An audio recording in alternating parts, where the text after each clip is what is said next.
Hello everyone, welcome to entire science. तो let continue our chapter 1 force.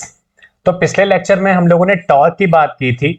वहां पे मैंने मोमेंट ऑफ टॉर्क और कैसे बॉडी में रोटेशनल मोशन क्रिएट हो सकता है उसको समझाया था। आज हम लोग बात करेंगे इक्विलिब्रियम ऑफ बॉडीज के बारे में। अब इक्विलिब्रियम ऑफ बॉडीज का मतलब क्या होता है उसको समझते हैं। इक्विलिब्रियम ऑफ बॉडी का मतलब होता है कि किसी बॉडी के ऊपर अगर सारी जो फोर्सेस लग रही हैं वो कांस्टेंट लगे। कांस्टेंट लगने का मतलब कि उसमें कोई चेंज ना आए उसके स्टेट में, या वो कोई मोशन ना करे, इसको हम लोग बोलते हैं इक्विलिब्रियम। तो अगर मैं इक्विलिब्रियम वर्ड को एक्सप्लेन करूं तो इट मींस कि कोई चीज कांस्टेंट रहना चाहती है या बैलेंस रहना चाहती है। तो इक्विलिब्रियम ऑफ बॉडीज में हम लोग क्या गेट करते हैं कि जब उस पे अब हर बॉडी के ऊपर बहुत सारी फोर्सेस अप्लाइड होती हैं, जैसे gravitational force, normal reaction force, frictional force and other forces. अब उसके वजह से वो बॉडी में मोशन क्रिएट होता है, या तो अपने स्टेट को चेंज करता है या तो उसमें लीनियर या रोटेशनल मोशन होता है। बट अगर ये सारी फोर्सेस किसी बॉडी पे लग रही हैं और उसमें कोई भी चेंज उसके स्टेट में या मोशन में नहीं आता है तो उसको हम लोग बोलते हैं इक्विलिब्रियम। तो जैसे यहाँ पे डायग्राम में एक बड़ा सा स्टोन यहाँ पे बैलेंस है, जबकि इसका मास डिस्ट्रीब्यूशन अनइक्वल फॉर्म में है, तभी भी ये बैलेंस है, ये पत्थर यहां से गिर नहीं रहा। इसका मतलब क्या है कि ये जो स्टोन है बहुत बड़ा सा, इसके ऊपर जो फोर्सेस अप्लाइड हो रही हैं वो बैलेंस फॉर्म में है। इसी रीजन के वजह से इसमें ना कोई मोशन हो रहा है और ना इसकी स्टेट चेंज हो रही है। जैसे दूसरा एग्जांपल डेली लाइफ के एग्जांपल से ले लेते हैं। ये टेबल के ऊपर बहुत सारी बुक्स रखी हैं, तो ये एक के ऊपर मैं बुक्स को रखता जाऊंगा तो होगा क्या कि जब तक फोर्सेस बैलेंस रहेंगी तब मैं एक के बाद बुक्स को ऊपर बाइल अप कर सकता हूं। बट एट अ मोमेंट एक ऐसा टाइम आएगा जिसके बाद ये फोर्सेस डिस्टर्ब होना स्टार्ट होंगी, और जब फोर्सेस डिस्टर्ब होना स्टार्ट होंगी तो बुक्स हमारे पास गिर जाएंगी। इसका मतलब कि वो इक्विलिब्रियम कंडीशन से हट जाएगा। अगर इसको थोड़ा सिस्टमैटिक फॉर्म में समझाऊं मैं, तो अगर किसी बॉडी पे फोर्सेस मेरे पास एक F1, एक F2 और F3 लग रही है। मान लेते हैं मेरे पास एक कोई बॉडी है, उस पर तीन डायरेक्शंस में एक F1, F2 और F3 फोर्स अप्लाइड हो रही है, और इसका जो टोटल सम है फोर्स का वो कितना है, 0 है।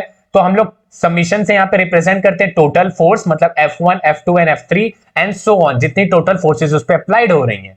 तो उसका अगर सम 0 आएगा, और एक और चीज, अगर उसमें टॉर्क जो है वो प्रोड्यूस होगा वो भी 0 होगा, तो हमारी बॉडी क्या कहलाएगी, इक्विलिब्रियम कंडीशन में। तो इक्विलिब्रियम कंडीशन के लिए दो कंडीशन अब इंपॉर्टेंट है। पहला, फोर्स 0 होना चाहिए, और दूसरा टॉर्क उसमें 0 होना चाहिए। अब दो टाइप के इक्विलिब्रियम होते हैं। पहला होता है स्टैटिक इक्विलिब्रियम और दूसरा होता है डायनेमिक इक्विलिब्रियम। अब दोनों को समझते हैं कि स्टैटिक इक्विलिब्रियम और डायनेमिक इक्विलिब्रियम क्या होता है। Next is your static equilibrium. तो स्टैटिक इक्विलिब्रियम का मतलब क्या होता है। अब स्टैटिक वर्ड का मतलब होता है कि कोई चीज कांस्टेंट या फिक्स। स्टैटिक का मतलब अगर मैं समझाऊं तो फिक्स होता है। फिक्स इक्विलिब्रियम मतलब अगर कोई बॉडी स्टेट ऑफ रेस्ट में रहती है, अगर उसके ऊपर बहुत सारे सेवरल फोर्सेस रहते हैं, देन वो बॉडी हमारे पास स्टैटिक इक्विलिब्रियम में कहलाती है। तो डेफिनेशन के अकॉर्डिंग अगर मैं समझाऊं तो when a body remains in the state of rest under the influence of several forces, it means अगर उसके बॉडी के ऊपर बहुत सारी फोर्सेस लग रही हैं और तभी भी वो एक फिक्स इक्विलिब्रियम में है, तो उसको हम लोग क्या बोलते हैं, स्टैटिक इक्विलिब्रियम। तो स्टैटिक इक्विलिब्रियम में नंबर ऑफ फोर्सेस के वजह से वो बॉडी बैलेंस रहती है। जैसे इस डायग्राम में देखो, इस बॉक्स के ऊपर इधर भी फोर्स लग रही है और राइट हैंड साइड में भी। अगर किसी बॉडी को लेफ्ट हैंड साइड से खींचा जाए और राइट हैंड साइड से अप्लाई किया जाए फोर्स, तो वो बॉडी वहां से मूव ही नहीं होगी। इसका मतलब कि उस पर क्या है, स्टैटिक इक्विलिब्रियम अप्लाई हो रहा है। इस डायग्राम में देखो कि यहां पे मैंने एक वुड के ऊपर दो ब्लॉक्स रखे हुए हैं।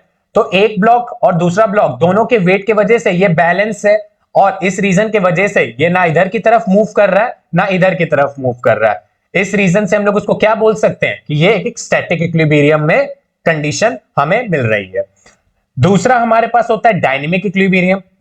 अब डायनेमिक इक्विलिब्रियम में होता क्या है कि अगर किसी बॉडी पे फोर्सेस अप्लाइड होती हैं और उसके ऊपर वो एक कंडीशन में, मतलब कि वो या तो रोटेशनल मोशन में या लीनियर मोशन में ही कॉन्स्टेंटली मूव करता जाए, तो वो डायनेमिक इक्विलिब्रियम कहलाता है। अगर सिंपल वर्ड में बोलूं तो अगर किसी बॉडी में अगर वो बॉडी स्ट्रेट चल रही है तो वो स्ट्रेट ही चलती रहेगी, अगर रोटेशनल मोशन कर रही है तो वो रोटेशनल मोशन ही करेगी। इसको बोलते हैं हम लोग डायनेमिक इक्विलिब्रियम।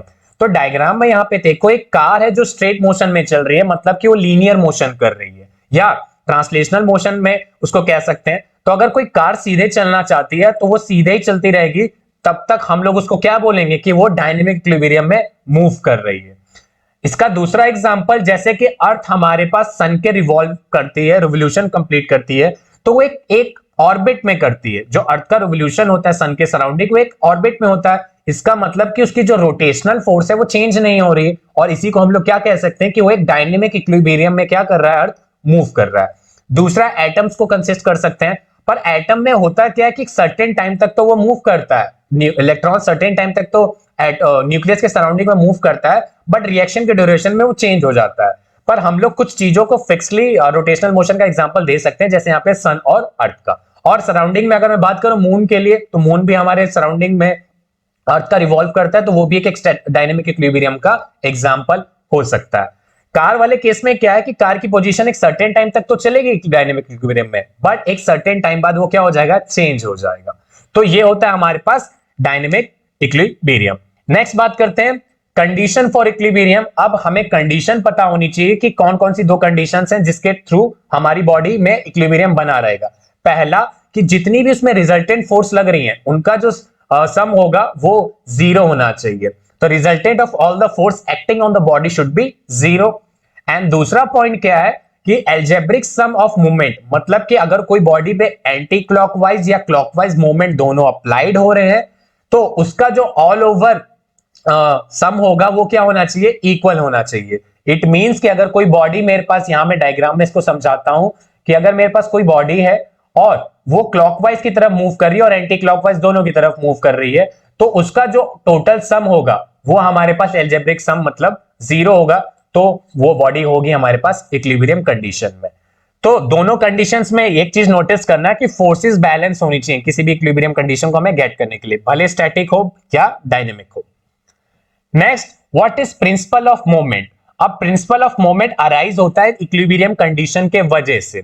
इक्विलिब्रियम कंडीशन से हम लोगों ने ये चीज सीखी कि हमारे पास जो कंडीशन है, सारी फोर्सेस अगर एल्जेब्रिक सम उसका जीरो होता है तो इक्विलिब्रियम कंडीशन गेट करता है।